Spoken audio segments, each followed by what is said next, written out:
Uraikan latar belakang penerapan kebijakan pintu terbuka atau liberal di Nusantara Indonesia.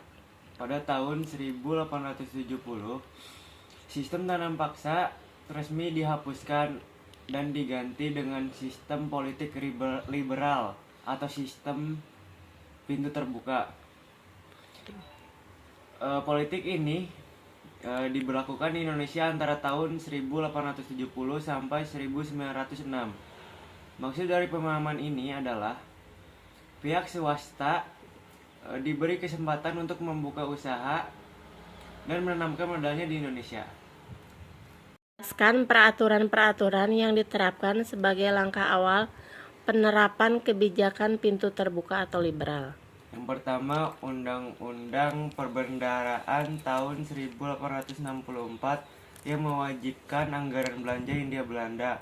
Yang kedua, Undang-Undang Gula tahun 1870 yang mengatur perpindahan perusahaan ke tangan swasta.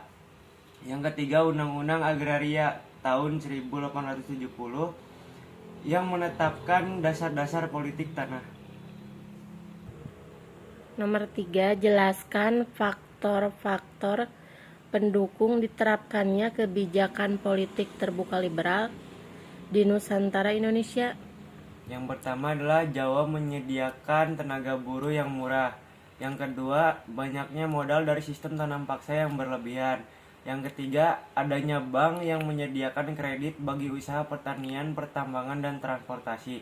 Yang keempat, kekayaan alam Indonesia yang melimpah. Jelaskan dampak positif dan negatif kebijakan pintu terbuka di Nusantara Indonesia. Dampak positif yang pertama, terjadi perubahan kehidupan yang drastis di masyarakat. Yang kedua, timbulnya solidaritas antar etnis Bumiputra atau penduduk pribumi.